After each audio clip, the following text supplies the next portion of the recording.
Welcome to the Voodoo Power Podcast. Welcome to Plates and Pancakes. We're sitting down today with Pete Tongren. Coach Tongren is the head strength conditioning coach since 2005 at Holy Innocents Episcopal School in Atlanta. He works with 23 varsity and JV teams and oversees programming for the upper school advanced strength conditioning classes, as well as the middle school. Tongren is a certified strength conditioning specialist of the NSCA, a level 1 coach through United States Weightlifting, and a level 1 coach with precision nutrition. Coach Tongren has a BS from Elon University with a major in physical education and a minor in exercise physiology and health. Tongren was also named the NHSSCA State High School Coach of the Year in 2020 for the Southeast region. So welcome to the show, Coach. How you doing? Hello. Well, we've been trying to get this going for a while, and we were finally able to get through enough disasters to make it happen. That's right. That's right. Everything, worldly disasters and eclipses and everything. Let's go. Now, you're the state director of Georgia, right? Yeah, the NHSSCA state director of Georgia. I remember I started at Velocity Sports Performance and outsourced to my school, and then started with the school. And I remember back then in the 2000s all the way up until the NHSSCA was founded in 2016, and how tough it was with going to conferences or getting in touch with coaches, things like those.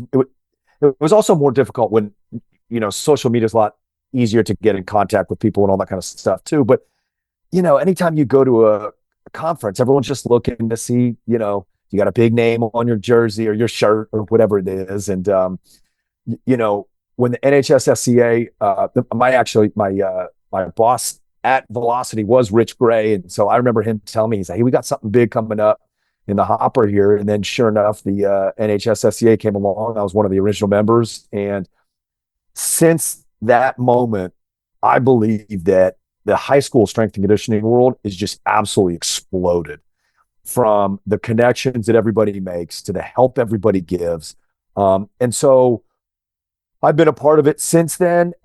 Dustin Wolf from Wesleyan School here in Atlanta, Georgia, was the previous state director, and he asked me if I wanted to do it. I said, absolutely. If I can help other coaches, if I can help, push forward this profession of ours, this passion of ours, then I'll do anything I can. It's tough.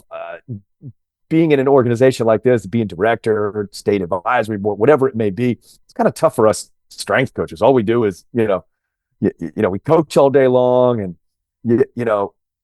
I'm not super great at doing all that organizational stuff, but it's really helped me kind of step up my game, hopefully, and try to see what we can do, make this one of the best organizations in the country. Well, you're doing a great job down there. I know if you look back through all the podcasts, I think a lot of the coaches I've talked to are from Georgia. So yeah, we do. We've got a pretty good. First of all, sports in Georgia, especially football, and strength and conditioning and football really go hand in hand. But especially in Georgia, the level of athlete that we have across all sports is so high that I think a lot of coaches are really trying to get down here to Georgia, to Florida, to Alabama. Me and Ronnie Jankovic from Roswell talk about it all the time and say that we're the SEC of strength coaches. So we're good. We try to keep that standard high and really do the best for our student athletes. Yeah, and Georgia does what it takes to bring in the coaches and then keep them. Right. Well, that was one of the biggest things. So in 2004, when I was outsourced to a high school from a sports performance facility, every single one of my friends and people I work with, at my other, or other friends that I knew, they're like, "Wait, so you are dedicated to the weight room at a school?" And I'm like, "Yeah." And that was such a crazy thought, a possibility that a school would bring a strength coach in just for their sports. And so I remember that being such a big issue with everybody. And then now, if you don't have a strength coach in your school, you are way behind the game. I mean, you have got to have a certified, educated, safe strength and conditioning coach in your school, in your sports. Otherwise, you're just doing your kids a disservice for sure. So it was pretty cool to be one of those, kind of initial members. So Rich Gray was my general manager. Eric Lugas, who is at Westminster School here in Atlanta, Georgia, has been there basically about the same time as me. We all, Rich placed us or helped us get to those places in the school. And we've been there through all the thick and thins. And, now everybody's weight room is all better than ours. And ours were all, cutting edge at the time. And now we got our raised platforms and, everything's all grimy and old, but, we still work on it and we still get those kids ready to go.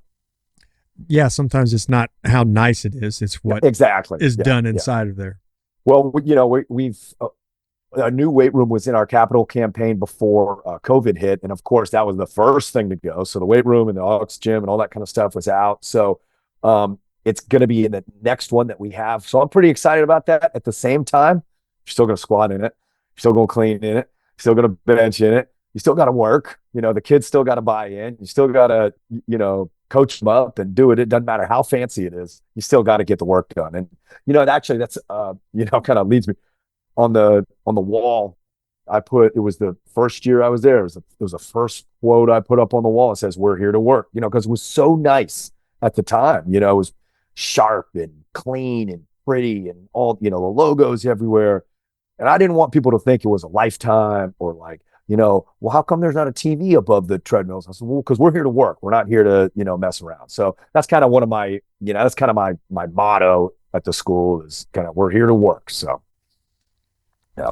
And while you say that being there to work, you also realize that you have to keep the room as fun as possible. Yeah. Because the work does get to be a lot.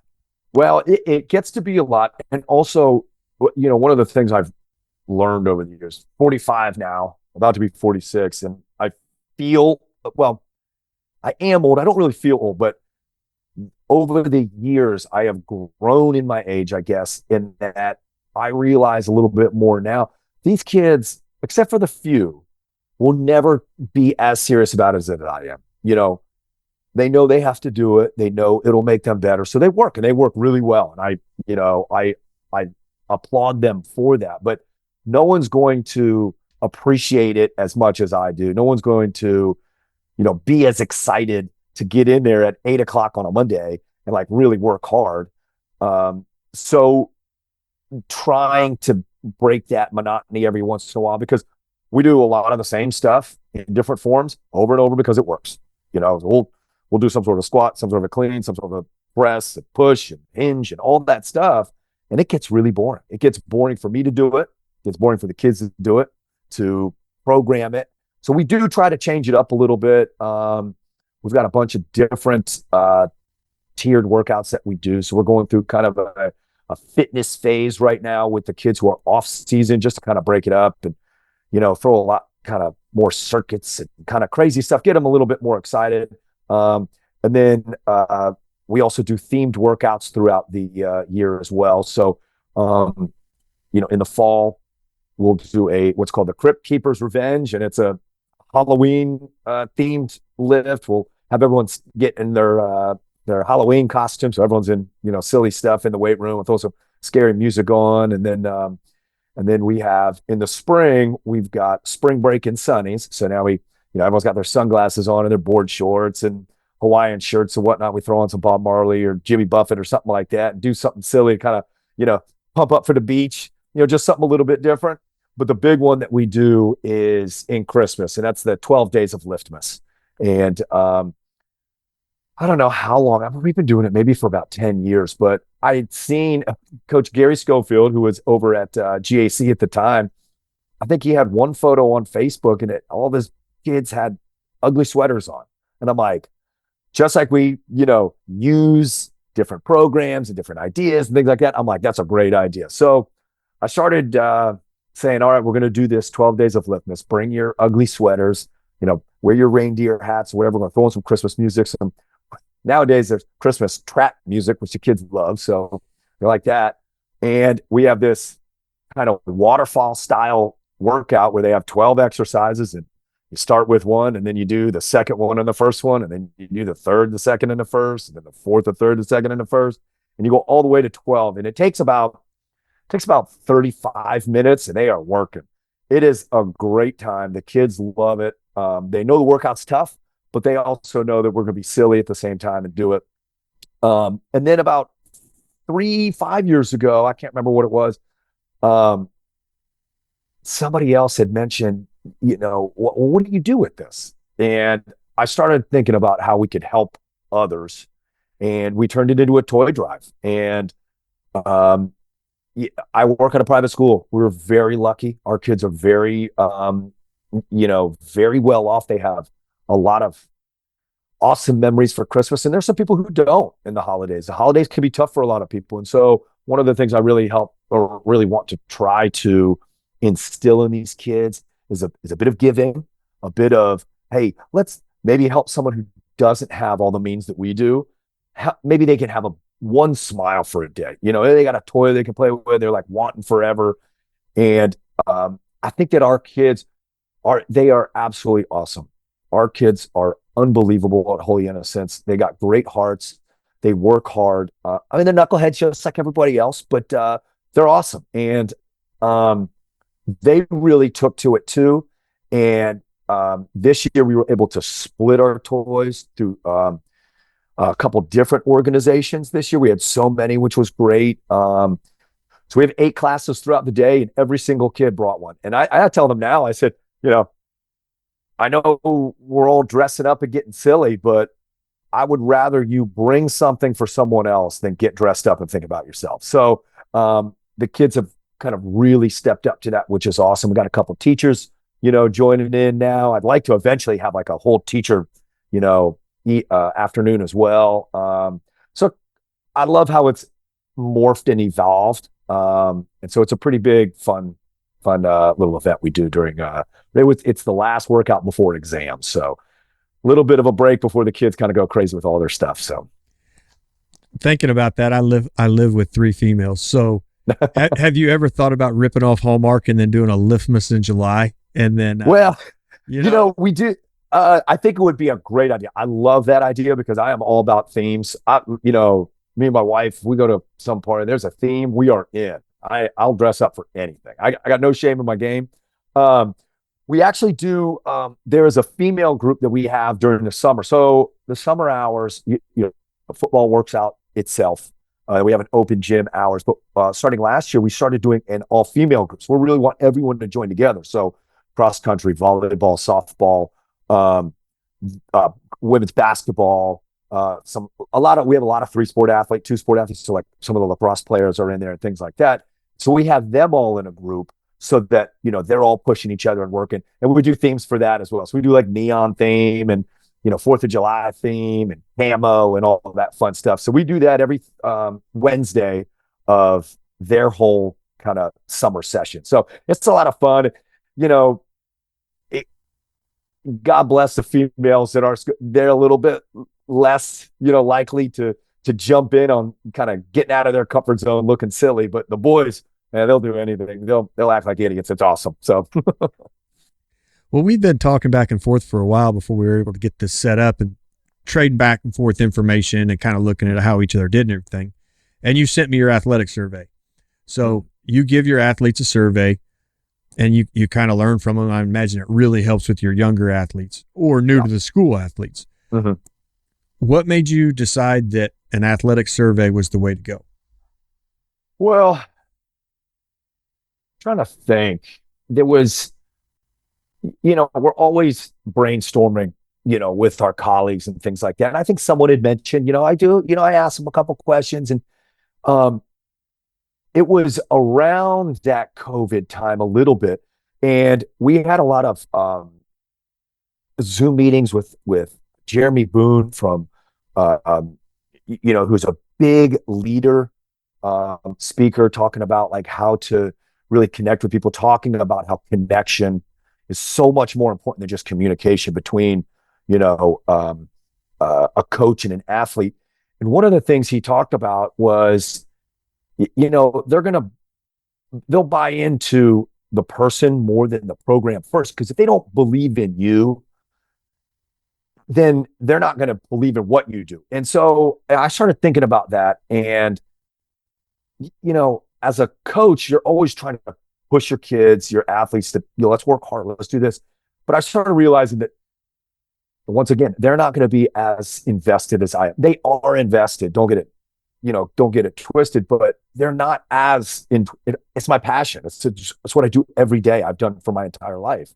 And so I figured out, how do I really connect with these athletes so that they will buy into me and buy into that, and recognize that when I coach them, and I coach them hard, that I'm not being mean to them or anything. I'm helping them to get better.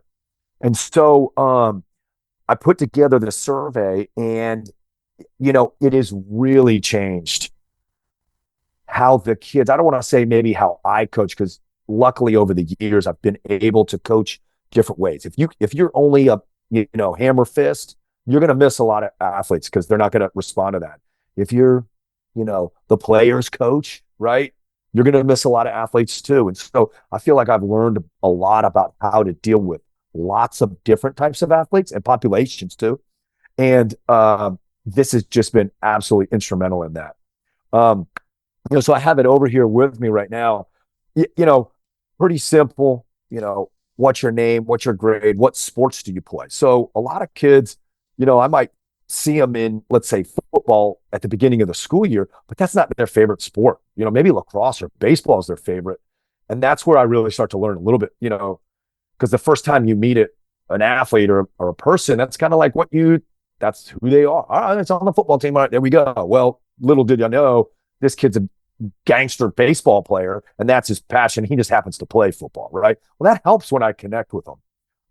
Medical concerns, that's always the good one. We always can talk to our trainers. We have a great sports medicine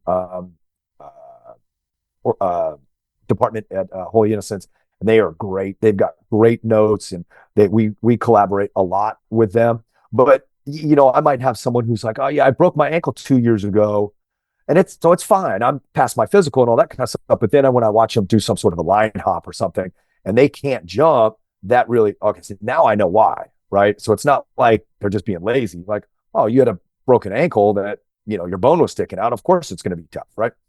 What do I need to know about you? That's one of the things where it's kind of like, don't tell me anything about sports. What do you like? And, a perfect example of that, I'm a huge Seinfeld fan. And one of the kids put on there, said, love Seinfeld. And I'm like, oh my God, like this is my guy. And so we started connecting on that. And sure enough, we get back from Christmas and he's like, Coach, guess what I got for Christmas?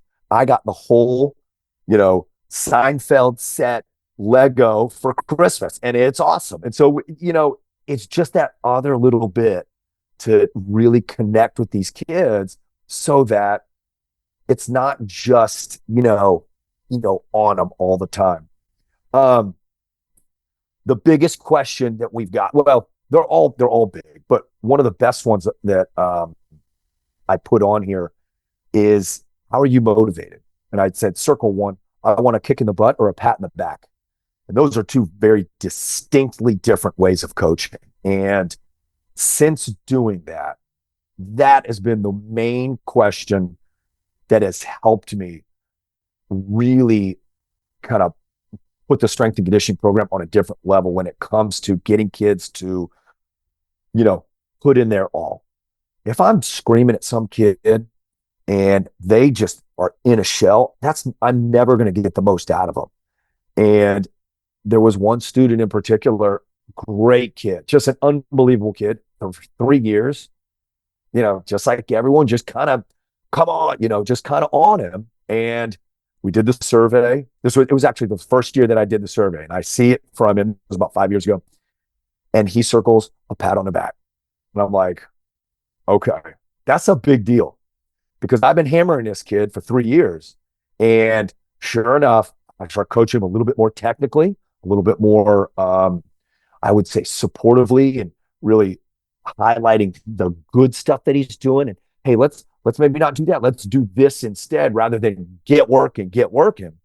And I'll tell you, that kid just absolutely flourished. They've really found a spot for him on the football field. He ended up being a big player for us as we made a pretty heavy playoff run.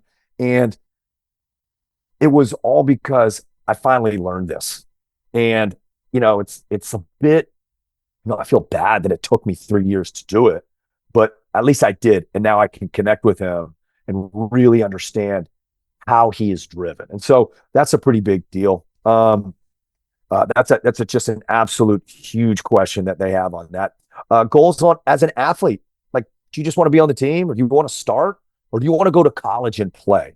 The reason why I put that one on there is if some kid writes on here, I want to be a college athlete, and he's not even filling out his booklet, if he's skipping reps, if he's not using his percentages correctly, then I can go up to him. I can say, you don't want to go to college, because if you did, you'd be putting in this work. You'd be doing the things that you had to do as a college athlete, because you don't just go. Very few. My time at Holy Innocents, almost 20 years. I mean, we've had maybe a dozen to 15 kids who could just do it. Everyone else has to work their tail off. And when you say, I want to be a college athlete, and I see what your work is, then we can say, well, your actions don't match your goals. How are we going to get that back to normal? Like, how are we going to make that work? Because my goal for you is to make you the best you can. If you're not doing this piece, you're not going to make this piece. So that's a big one. What coach has the most influence on you and why? That's always a big one, because I want to know, how that coach coached them. That helps me say, okay, well, I'll take a little piece of that. I'm going to coach the way I coach, but I'm going to use a little bit of that a little bit more if that's what they want. And then the last one is who's the hardest working teammate you've ever had?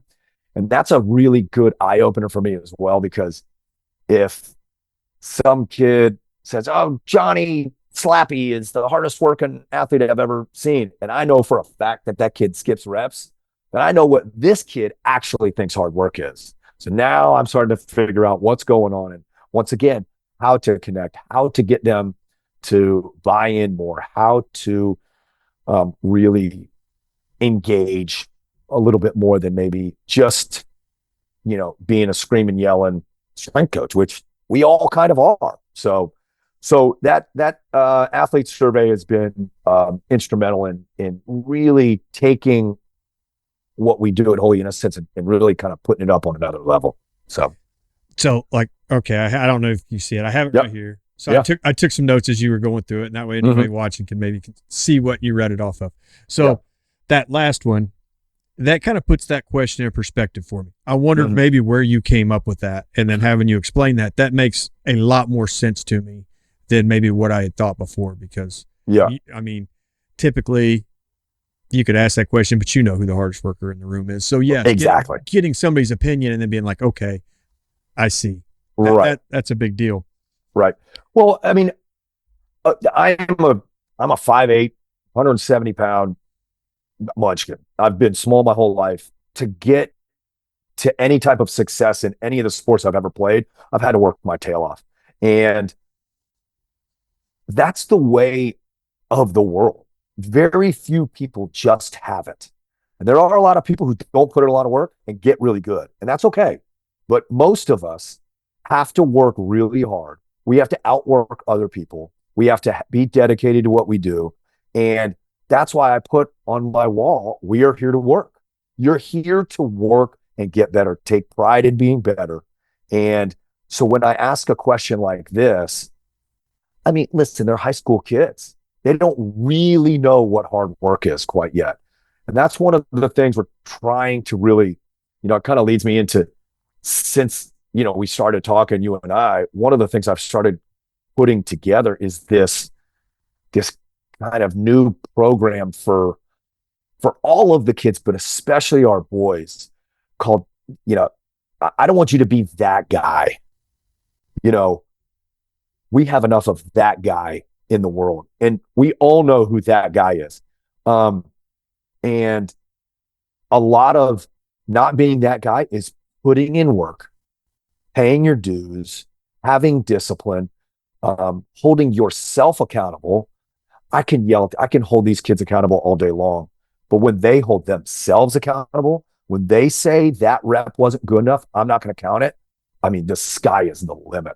And so that's something, it's not, I'm not like done with anything. I'm just kind of putting all my thoughts and feelings together with it. But that's kind of the next phase of our I don't want to say maybe strength and conditioning program, but we're here to mentor and teach and guide these young men and women. And, sometimes maybe they don't get it at home. They might, I don't know. But if I can maybe do a little bit of that so that they remember that next time, then I'd like to believe I'm doing my job the way I really should be, where I'm really empowering these kids and teaching them how to be, productive members of society and being great young men and women. So, yeah. And then you saying that, I was taking a note, but to dig deeper into that, maybe they do get a mentorship at home. You know what I mean? But still, they need another place. You can't go home and just delve out all your problems or whatever your mom and dad, because a lot of times you just don't want them to know. You know what I mean? Yeah, exactly. Yeah. And they're good. A lot of them are good kids with good families, and they just don't want to burden their mom and dad with some of the issues they're having. So it's amazing. I guess when I got into this, I figured out how little of it actually involves strength and conditioning and how much of it involves everything else. Well, listen, you can do, let's say you do a 5-3-1. I'll do a conjugate method. Someone's doing an APRE. Someone's using velocity base. Guess what? With consistent work, everyone's going to get better. The question is, are your athletes doing it to the best of their ability? And the only way that happens is hopefully, because listen, I can always be better. Hopefully these things that I try to instill in these kids gets them to believe that I actually care about them. And I'm not just going to give them something, but like, they do. Believe me, it's going to work. And it's going to work because I believe in you and you believe that I believe in you. And connecting with them and mentoring them and teaching them not just about strength and conditioning, but everything else. I think that's, as I've gotten older, that is where the secret sauce really is. And so that's kind of where a lot of my time and effort is going to over these last couple of years. So, yeah. And that's how me and you had got on the questionnaire conversation pre-podcast. Was I'd kind of come to the same conclusion as you, and I had just read Never Split the Difference. And so that's where I kind of come up with my questions at. And yes, it was a game changer because you get enlightened to what's going on in a kid's head. Yeah. And then now you can change what you're doing or the way you approach something because you know they have a fear of something or the way you coach them. So I know a lot of other coaches probably have questionnaires. It's just not a conversation we've gotten into. So to be able to get into this one with you was pretty good. And there was one thing you brought up in there. Even though we communicate, even though we talk and we look at each other and we do all these things, we're still not really good communicators, especially adults to kids. Yeah, it's tough. Everyone's got their bruh and their app and all this kind. I don't know what any of that stuff is. If I had a kid one time, we were on the sideline at a football game, and I buy all my own, sideline gear, and I tend to like kind of custom, one off all my things. And this kid one time goes, "Coach, you got a lot of drip." I go, "What does that mean?" And he goes, "It means you got style. Don't worry about it. It's awesome." And I'm like, I don't know what's happening now. So, maybe we can connect and communicate correctly with them and connect. And we don't have to know all the lingo or anything like that. But if they believe that, even if we don't know all the ins and outs of how they're talking, but they believe that we care about them, I think we can still connect with them, and we can communicate effectively if done correctly. Yeah. I think I was the last person on the planet to know who Sketch was. And I don't even know who that guy. I've been seeing that guy everywhere. I don't know who he is. They come in the gym one day and they were doing all this. Every time they'd say something, I'm like, "What are you doing?" And I'm gonna have to do some research. I don't know. I still don't know. they pulled it up on YouTube and we watched some Sketch stuff, and then it all made sense. So I guess sometimes they educate the adults more than the adults educate the kids. Well, I mean, think about when we were in high school. Mom and Dad, you guys you weren't hip with it, or you don't know these video games. You got Sega Genesis. Now I mean, listen, I have these kids come and look, hey, I look at my phone. Does anybody know how to, get I need to change my font or something like that. I mean, it's full circle, man. It's full circle. So, Yeah, like one of my favorite movies is Dazed and Confused. amazing. And I'll sit down and watch that and I'll be like, maybe my mom and dad were a little more cool than what I thought they were in high school. Maybe. Yep. Yep. Well, I hope that I can, I definitely, um, Coach Vanderbush up at Ben Davis, he always said, I don't need any more friends. I don't need to be these kids' friends, which is exactly what I believe. But they've got to believe you care. And listen, he's cared more than any and all of us. It just makes a great point where, you don't want to be their best buddies, but you've got to connect with them and you've got to teach them the things that maybe they're not getting. And that's what we try to do each and every day. So, yeah. And more times than not, you're the one that has to adapt. Yeah, totally. Yeah. How do I, and it's just like the survey. All right, now I find out, how am I going to talk to this kid? How am I going to coach this guy? I'm the one. He doesn't have to raise his game. I have to raise mine so that he and I are on the equal level, because if I am high or low, that athlete is not going to be engaged. They just absolutely aren't. So I need to find some way to meet them. That's a classic statement, meet them where they're at. No matter if you're coming down or going up or whatever it is, they're the ones that you have to adapt to, not vice versa. Yeah. And a lot of times I think maybe the adult comes from the superiority position and has something they feel like the athlete really wants. Like, I got all this playing time I'm holding against you because I need you to do this. Well, sometimes, honey attracts more than anything. Well, I also think that as a strength, so at Holy Innocents, I am only the strength coach. I am not on any coaching staff, and I train the entire school. So I don't have playing time. I don't have, reps to give these kids. I like to believe, and I try to instill to these kids, that I don't have any of that to give you. So what I'm giving you is what I believe will make you better, both mentally and physically. And if you just join me, I promise we're going to get to a good spot. So hopefully that works. Hopefully they believe that, because I can't tell the coach, hey, don't play in the first half. He, didn't finish his exercise. That doesn't work. So hopefully they believe that I actually want them to get better, not I'm doing this so that you'll play harder. So, well, on top of your questionnaire, you sent me like your mission statement and your vision paper and all that. And I was going through that, and I've, just found some interesting stuff on there. But yeah, I was talking to Ryan Napoli the other day, and he's at North Dakota State, and he works with Jim Kramer. Obviously, North Dakota State's been a dynasty. Yeah, big time. And Kramer's rule was, once the season was over, when you come into the weight room, again, there was no national champion shirts. There was no national champion hats. That was over. Give that stuff to your girlfriend, wear it around town, whatever the case may be. Looking through, comparing, I mean, your rules aren't quite like that, but they're a little bit like that. I mean, you got only bear wear. Only wear your school stuff, no hats. You're keeping the thing. So what made you institute a rule like that at the high school level? Well, at Holy Innocents, the kids have to wear uniforms. But when it comes to being in the weight room, get out of your uniform. That's fine. But show pride and show honor to the school. Our bear wear is anything that's white, crimson, gold, black, or gray. Those are our school. Those are what is on our jerseys. That's what all of our, our shirts say, all that kind of stuff. So that's the bare minimum. Go do that. We'll take off points. They're not in uniform. If they got a blue shirt on, if they got a green shirt on, if they've got, a black shirt, but it says Georgia on it, you are not in the correct attire. Be in bear wear, because that is who you are and who our school is. We are part of a program together. It's not the football team. It is the program. It's everybody.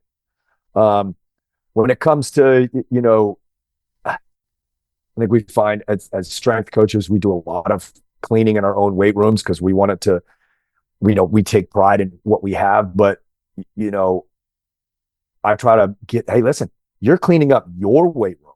It's not my weight room. This is y'all's. This is where you guys get better. And if you mistreat it, if you leave stuff out, if you break stuff, whatever it is, that's you missing out on something. So we're always, making it perfect, get it perfect. We have the racks up to where they're supposed to be, the clips up, weights up, everything back to where it belongs. So that's a pretty big piece of, every class, make sure that everything is right back to where it belongs, looks better. And now I know where everything is. And they're hopefully they're taking pride in their spaces. So we talked about everything but training in a roundabout way. Yeah. So we'll kind of dig into what you do. So you run a tier system, but you kind of mesh that with the conjugate. Is that correct? Yeah. So a couple years ago, for a long while, it's just kind of in a linear periodization. It works, but it's not the greatest. It's a little beady. It kind of beats you down a little bit. And so I wanted a bit, I needed to kind of get out of my comfort zone, learn some more. And so I started digging into a couple different ways and saw kind of how Westside does their stuff. It is not identical on their, it is a mesh, like you said, of conjugate. Big on max effort, big on dynamic effort. What I like about that is if I've got first class on a Monday, I'm not going to get my max. My training max, or sorry, my competition max, we're going to do a 1 rep max or whatever it may be. It's going to be really tough to get that. Long weekend, first class of the day. But if I put in my absolute max effort for that day, I'm getting out of those kids, what I need to for the moment. Also, at the same time, when we have our testing days, what if our running back broke up with his girlfriend the night before? What if he was up all night long? He ain't going to test very well. And unfortunately, it's like a game day, but it is what it is. Maybe he doesn't test very well. While we do a max effort, you're feeling good one day, just get going. Let's see it. Let's go. You want to give a new max a try? Go. I can live with that because everybody, you, me, the kids, we're constantly up and down, right? And, how do we get the most out of every single class we can? And so I really like this because when we do that max effort, then, we're going to get the most out of it I can, or I'm going to blow the ceiling off because I'm feeling good. So I like how that works. Dynamic effort, big fan of being able to move better. What I like about that is, with those lighter weights, maybe some accommodating resistance, we can, our squats can get a little bit deeper. Our cleans, we'll do a full clean from the floor into a full squat. We're doing a lot of movement with our bodies. And I believe that translates a lot more than just strength when it comes to, being an athlete on whatever diamond or court or field you are. If you can move well, then you're going to be better. We do add a lot of other stuff. Like we have if we got maybe or we have a couple tiers, but with some APRE in there, we'll go 5x5. Some of the extra, we do 2 sets of 10, kind of bro sesh type, but all of that is throughout all of our tiers that we do. So we have 4 main tiers that we do. We have our block 0, tier 0. That's our progression tier.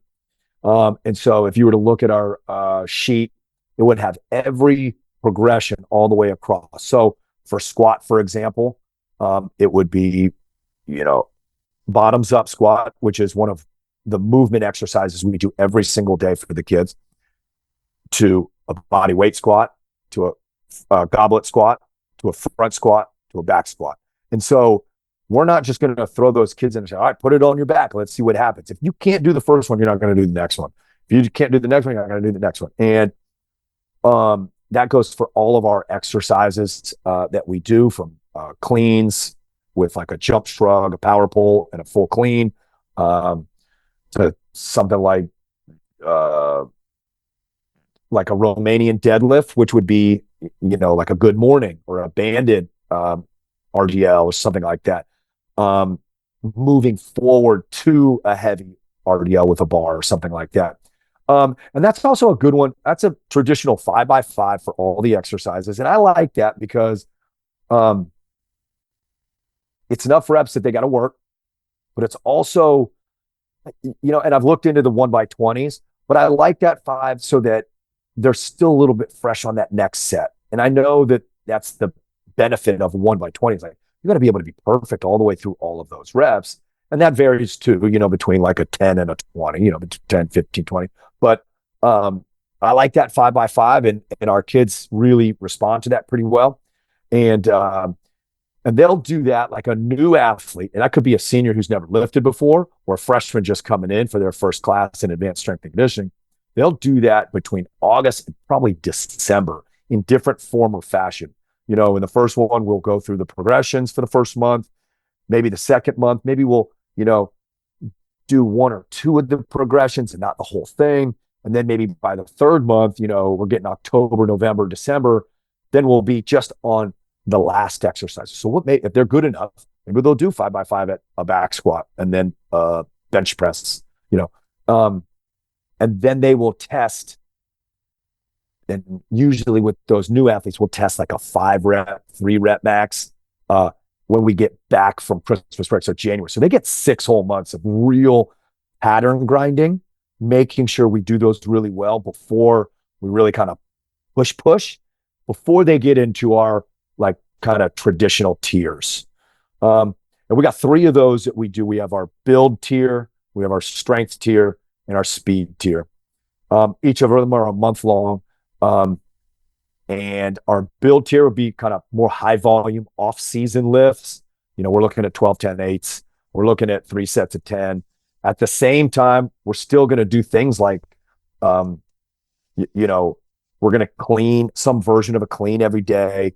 We might throw, a hex bar jump in there. So we're always still working on strength, still working on power, but maybe we have a little bit more volume with some of our kind of traditional,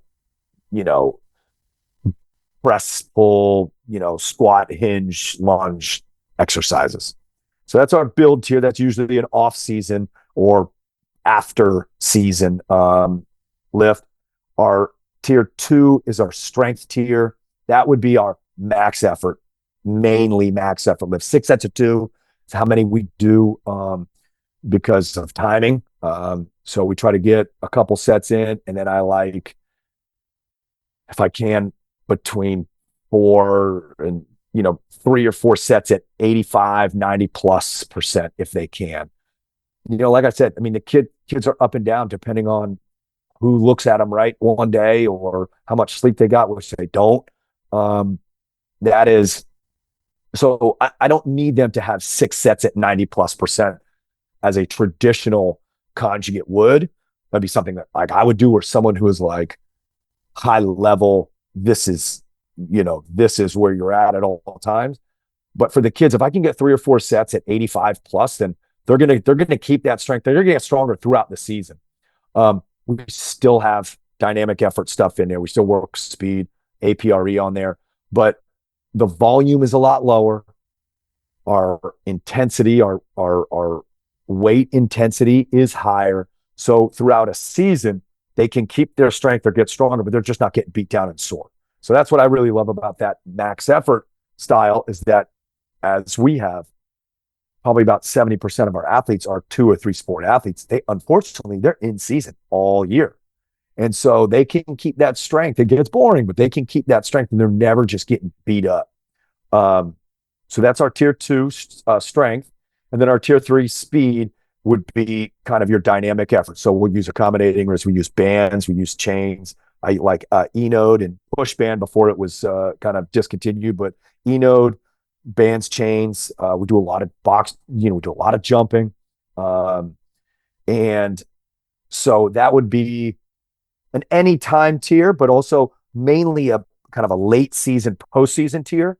So we're going to lessen that weight even more. Our reps are kind of staying the same, maybe up and down depending on the day, but that intention is so high that they're continuing to stay strong. They're continuing to be a little bit more explosive as the season beats you down.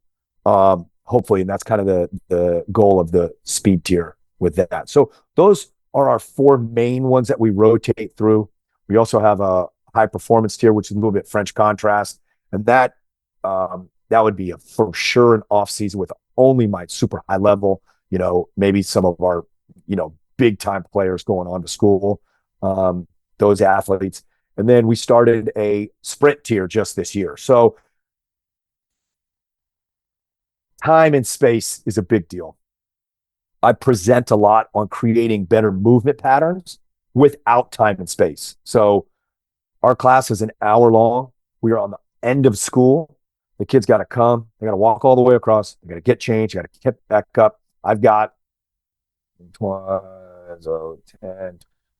12, 24. I got maybe 30 minutes of full lift within the class before we got to let them go so they can get changed and get back to class and not be late. And so we can't go out on the track or the basketball court and do a dynamic warm-up. We do it all on our platforms. We have all sorts of movement flows that we do. We can get into that a little bit, but this year I started putting in specifically a sprint tier. So we have 2 days of traditional lift. We work out 3 days a week. We have 3 training sessions, the way the block schedule works. And we'll do 2 weightlift days, and then we'll go out on the track and we'll just run. So we're going to see how that goes. And, now that it's kind of nice outside, except for the pollen, but here down in Georgia, the pollen is thick, to say the least. But we're going to work on that, and because our kids need more and more speed work. It's just so good for athletes. We do a ton during the summer, but during the school year, we're just really cramped on time. So French contrast tier, we got our sprint tier, and then we have 4 different fitness lifts, which is a little bit more kind of circuit or maybe kettlebell work. Maybe a little bit of CrossFit. Oh no. But it's good for a day or two, just to kind of get them doing something different. They love it because it's just so different than just the grindy work that we do every day. So that's kind of where most of our lifts are. We have a game day lift that we do. All of our athletes lift in season and on game day. Game day lifts are movement-based, dynamic effort, no matter what tier you are in throughout the year, just to get some blood flow, some mobility exercises. These kids they're on their computer like this all day long. They're all hunched over. They're looking at the phone. They're sitting. We've got to move. You're not primed to perform that way. And so we'll lift on game day and just get a little blood flow and a little pump up. And that's worked really well. The kids I don't think I've had an athlete be like, I got a game day, I can't lift. No, they're lifting and they know, and they work and they do well. So I know there was a lot there, but that's kind of where we are as a program. So I've got some notes here I've been taking as you've been going through stuff, but do your athletes lift outside of school with you? Yes, we do. Well, yes. A lot of them have trainers, but it's the frustrating part for us at a school, no matter what school you're at, is parents and kids think that if you pay for it, it must be better. And that's frustrating sometimes, but I've learned a little bit, 20 years in the business. Hey, it is what it is. So what I try to do with these kids in class is just be absolutely awesome at the things that they don't want to do with other trainers who are just trying to get them to throw up or look cool on Instagram or whatever it is. We do the boring stuff because the boring stuff works and it's stood the test of time, and I make sure that we're perfect at it. So they do work that. They'll go to Lifetime with their buddies, and if I'm correct, I don't think I've heard any one of those kids ever tell me they go out and done some lunges or, reverse hypers at the gym. It's always a squat and a bench, and that's it. And God bless them, at least they're squatting, but I think they bench and squat every time they go to, a Globo gym of sorts. And then we're open after school, so some kids will come. Some kids will come on the weekend, and then during the summer we crush as well. So they're all over the place.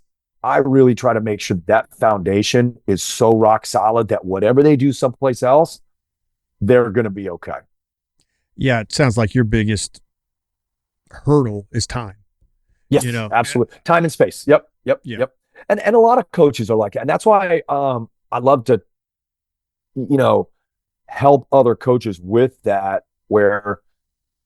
so I'm very honored and fortunate to, they asked me to speak at the national NHSSCA's NatCon. And so I'm giving a hands-on on our movement stuff. And I love it because a lot of coaches are like, oh yeah, okay, so we can put a couple of those together. We can get that. And all of our kids their shoulders are so bad. I don't know how to work it, in the time we have. Well, in a really quick amount of time, over the course of time, you can get that stuff done. And, we do all of that in the weight room, and we do a lot of the same exercises every day. And we do a dynamic warm-up movement assessment, which kind of leads me to where we need to work on. But yeah, I don't have a whole ton of time. So that warm-up has to be 3 minutes, and it's got to be effective. And, I'm trying to think, knock on some wood, some of those basic soft tissue issues have really gone away over the last 5 or 6 years because we do these movement patterns over and over in one space at one time, instead of getting out on a track and doing, 10 down and backs of some sort of dynamic warm up. We do it all in space, and we've been really lucky. Our kids respond to it really well. Yeah. Before this started, I was looking over the program you'd sent me, and I saw, a few things that stood out. It looks like you'll superset or triset wherever you can. Yeah. Well, so within the tiers, we obviously have our total day, our lower day, and our upper body day. We'll do all of the exercises throughout that. So for that total, because that's the main lift, we will only do that lift. So a clean, usually it's a clean, it is only a clean. Do it the best you can. Get your rest. Do it correctly. Our next exercise, which would be our next important exercise, whatever you want to call it, we will do that plus some sort of accessory with it. Let's keep with total. If we do a clean first, we'll do some sort of a squat second. Maybe it's a box squat in season, but that auxiliary exercise superset will be a single leg RDL. So we're working single leg every single day. We might be a split squat, but it's still single leg exercise. We'll superset that with that. And then that upper body, we kind of start to work on some of either a body weight exercise. We do our main upper body lift, maybe some power, some sort of another total exercise, and then some sort of a body weight exercise. We put that total in there because in a traditional tier sense, it would be total, lower, upper, total, but we don't have the time. So we put those three in together. We go on a clock. So they got 10 minutes to do the first one. I got 12 minutes usually to do the second one, and then 10 minutes again for the third one. Depending how we do, we're always trying to get that rear chain in there. So we'll get some, we got Sornex hamstring rollers. We use a glute ham. We'll do an elevated Romanian deadlift so that they're getting a big stretch in there. Really help on those hamstrings just about every single day. You'll see on there, it says RC for every single day as it goes across. So when you say an elevated RDL, sorry, is that kind of like a deficit pull? Yeah, but we'll do it with from the top down and up. And so being elevated with those plates, we can get lower almost down to our feet with a stretch with a little bit lighter weight. If we're Romanian deadlift 275, we're going to have only 135 pounds on that. And we're going to get real low and get that big stretch on those hamstrings and low back because we're raised up. We're not necessarily deficit deadlifting where you have a deficit pull from the beginning. Right. Sense. I just trying to put it together in my head how that looked. That's not one we've used. We use a lot of deficit deadlifts, but we've not done the deficit block RDL. Right. But talking about the deadlift, looking through your program, you definitely don't shy away from it. No. I think I love it if it's done right. I mean, you've got to be able to do it right. We're constantly working on, I mean, God, those kids are probably so tired of hearing me say it, but strong belly, strong spine. And you can't just go willy-nilly through it. We don't touch and go. You're going to reset. You might not have to let your hands go, but you're going to reset on every traditional or clean. I call it clean deadlift for our program, because that's how you would start your clean from the floor. But we do a lot of Romanian deadlifts. We do single leg RDLs. But it's a great exercise. We'll do hex bar jumps. So we'll get a deadlift with a jump in there. We'll go banded hex bars. We'll do chained straight bar, chained or banded straight bar deadlifts. We'll lower that weight, really move and get fast. It's all over the place. And I'm not afraid of it.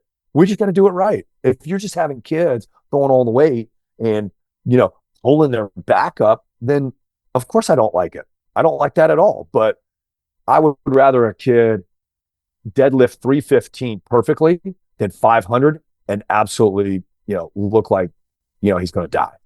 I'll take that all day long. If you have a high school kid deadlift 315 correctly, tall chest, low back, push the floor, that kid's strong. Don't get it twisted. So that's what I love it. I love it.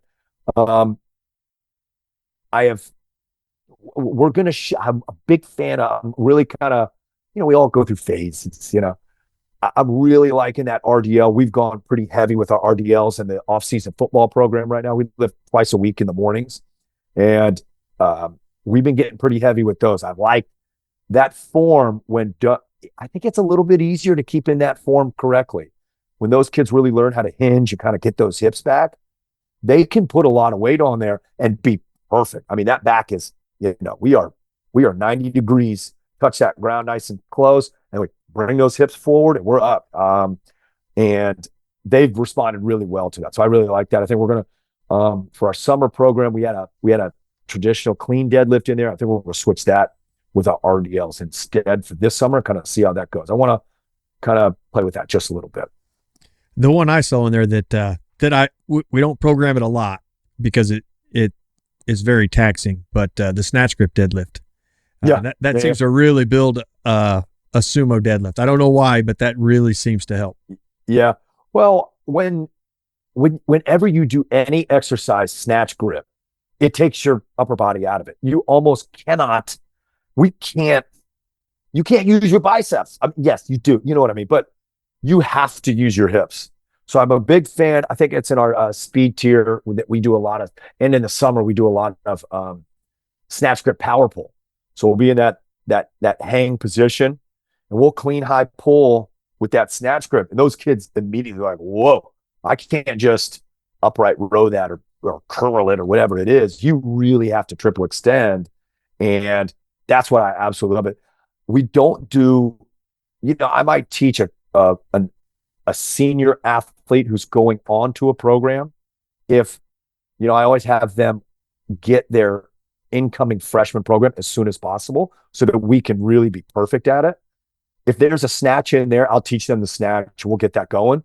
But we don't do snatch with the kids, but that snatch high pull, a deadlift, like a wide grip deadlift. I mean, you are really having to work correctly. It forces it to be perfect. Yeah. And all the hip hinge stuff you do, mm-hmm. Yeah. That it seems to me like when you watch a kid that's fairly green at the deadlift, mm-hmm. It never dawns on them just to bring their hips forward. Yeah. Yeah. Well, the deadlift, it's funny. And I don't want to say I'm not a professional. I'm not a deadlift guru to say, but it is a pull no matter what. So if we can learn to push and draw those hips forward, that form stays a lot better. And we stop using our erectors as much. And now I'm using my quads. I'm using my hips a lot more. And I find that the kids, when I tell them to push the floor rather than pull the weight, they end up doing it a little bit better. So that's kind of my cue. I don't know if it's the right cue. I don't know, but it works. And they keep they keep tall, shoulders tall, hips low, and we come up and we bring those hips forward. And that's kind of how we do our deadlifts, all styles. You're still doing that even if you're jumping. If we're going to, put 25 pounds on each side of a hex bar, try to jump 15 inches, those shoulders better be leading the way. And those hips better come up underneath you rather than coming first. Now, talking about all the different lifts and especially the deadlift, you're going to see kids fail. You're going to see them miss lifts. It depends where we're at in the season on how I feel about missed lifts. And I'm sure you're probably somewhat the same.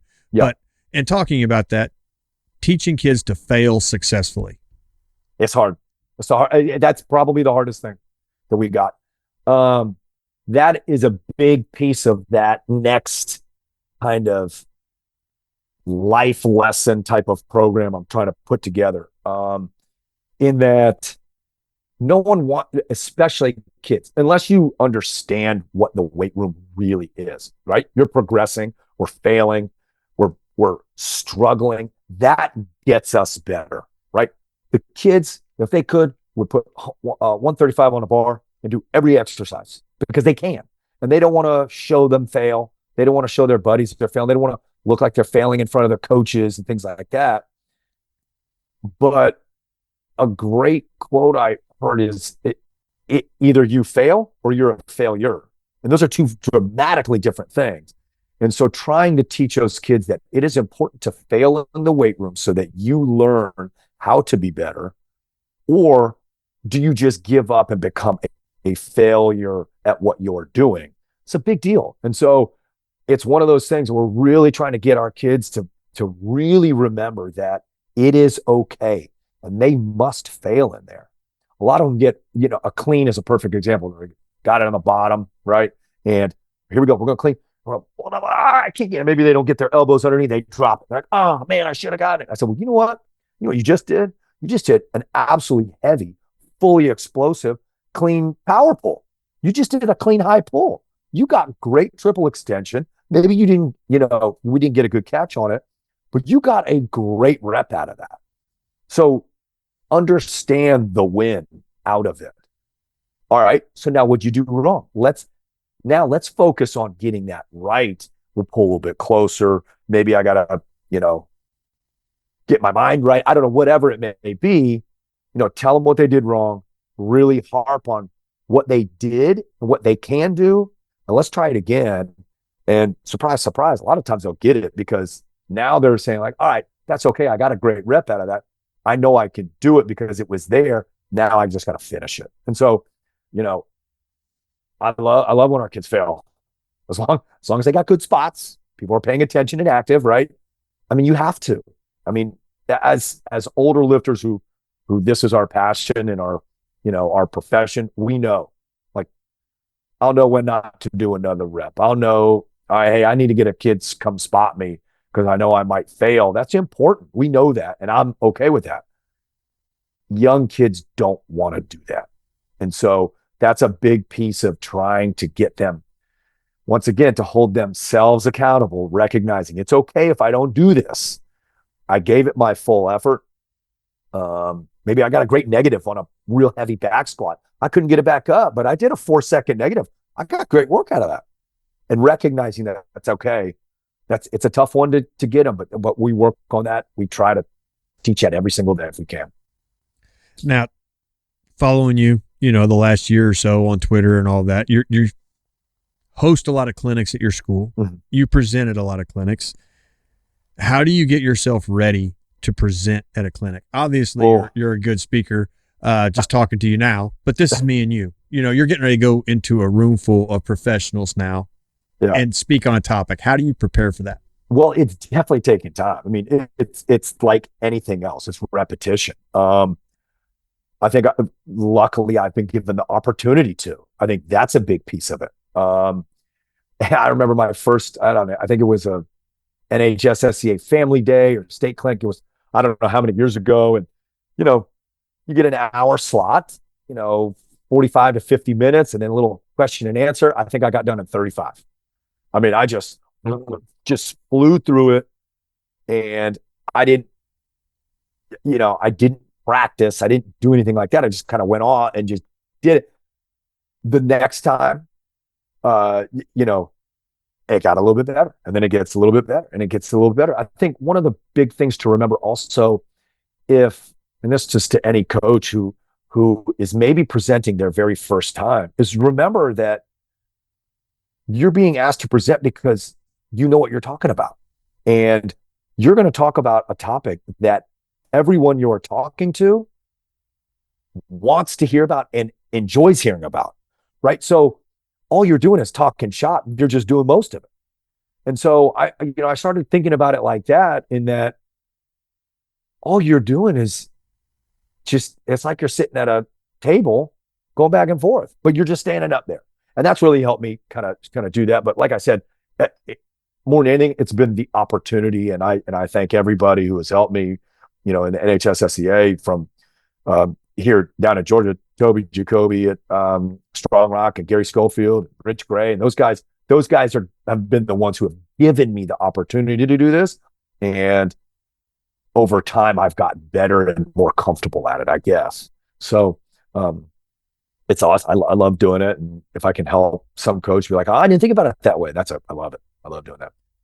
Do you find that those atmospheres, the clinics, are a lot more mild and people are more receptive to what you have to say, as opposed to if you would just post your thoughts on Twitter and how that would go? Well, I mean, absolutely. The answer is yes on that.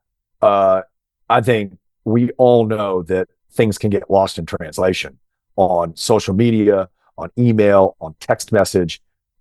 We talk about all the time in our leadership. We do a leadership council with the athletes through the seasons. And it's like, has anybody ever gotten in a fight with someone because of what they said on a text message, because you didn't understand what they were meaning? And every single kid raises their hand. And so obviously being able to get in front of people and suss through anything, really explain your position, is way better than just typing it on Instagram or Twitter or whatever it is. So yeah, I'm a big fan of that face-to-face. Like I said, the NHSSCA, the way they have brought that connection to people has been unbelievable. Some of the best parts of these clinics is where you just go get some food afterwards, and now you're just yapping and you're still talking business, but you just really connect now with your coaches and colleagues. So very similar to a lot of the things we do with the kids, but on like a personal level with adults. So yeah. Now, we've been going at it quite a while. It's getting late down there where you are. You're on Eastern time. I'm on Central. Yeah, buddy. So we'll start bringing this around. But yeah. Traits of a coachable athlete. What are you looking for in an athlete that is really moldable and wants help, and you're able to help them? Well, I think they gotta have a great attitude. I mean, I think attitude's a big one. Coachable athletes.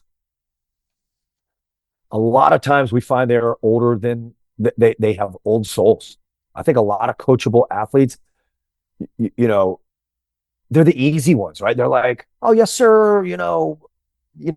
Talk to you like they're 10, 15 years older than that. Immediately you're like, oh man, this kid already gets it without me having to harp on, like, believe me that I'm trying to work, to make you better. I think luckily, if you have an old soul of an athlete, you're in a great spot. But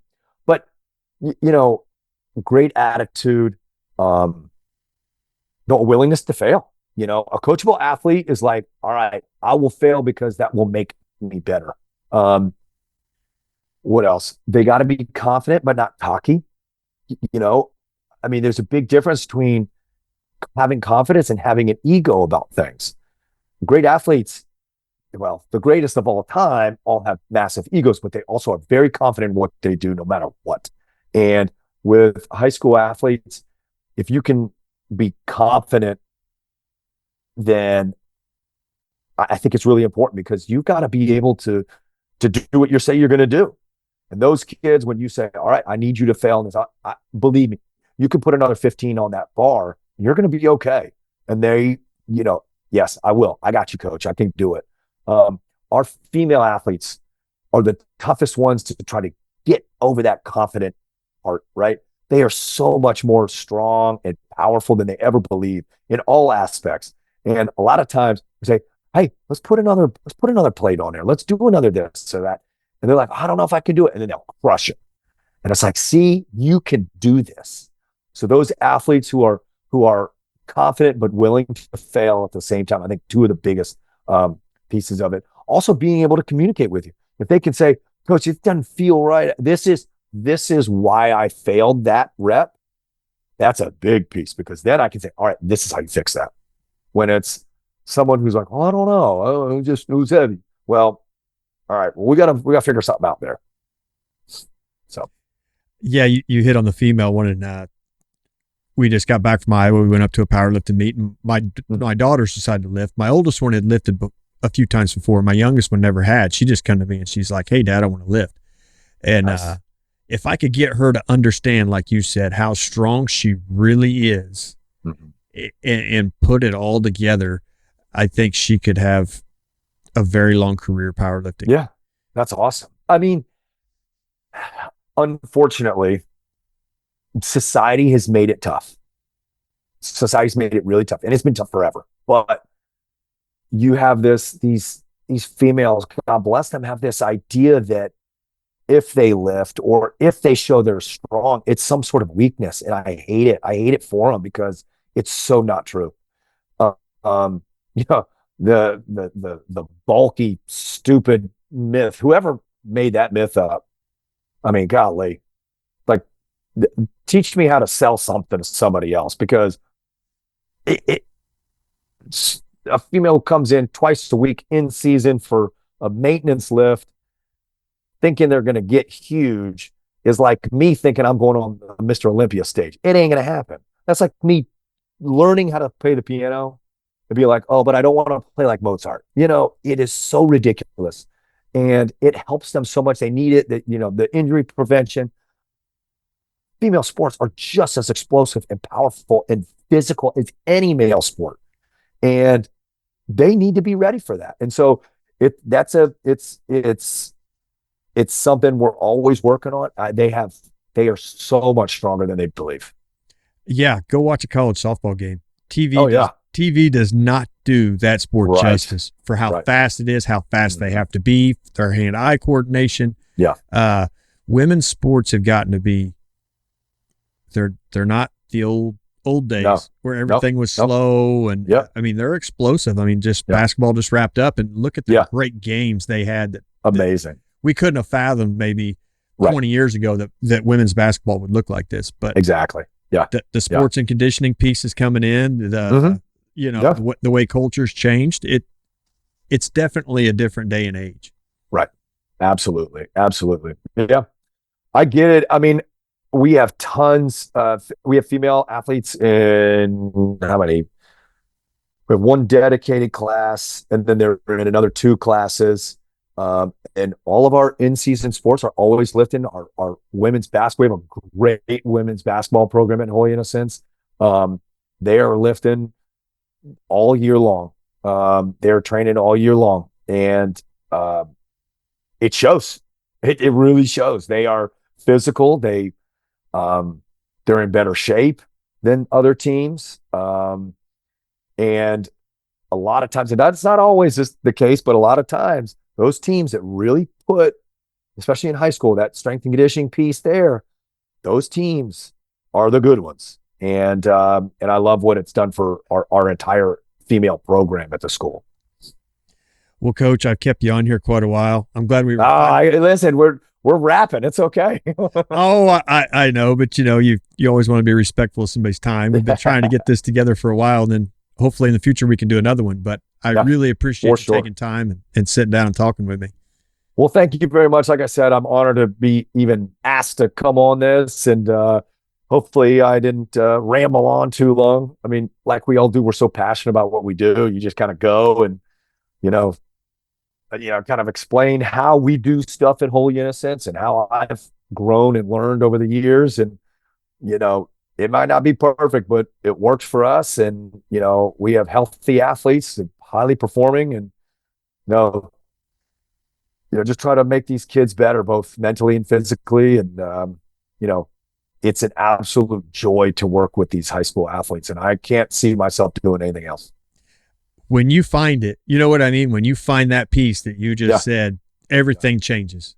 Yeah, it really does. It really does. And, you know, I ain't ever going to make $1 million, but it'd be tough to make $1 million doing something I really didn't like. I'll tell you that. I love every second. My son goes to our school, so I can see him every day. He's starting to train. He's only 10, so that's fun. It's the best. I love it. So, well, I think throughout the whole interview, if somebody didn't pick that up by how you carried yourself, they're not very good at picking up on subtleties. So, anyways, well, thank Coach, you. It's the truth. Yeah. And this was great. I think it's going to turn out to be a really good podcast, and hopefully people could take a lot from it. Great. Well, if anybody ever wants to connect, you know, my emails, my phone number is always open. And, you know, I love rapping. It's all good. Well, thank you, Coach. And I hope you have Thank you very evening. much. All righty. Thank you.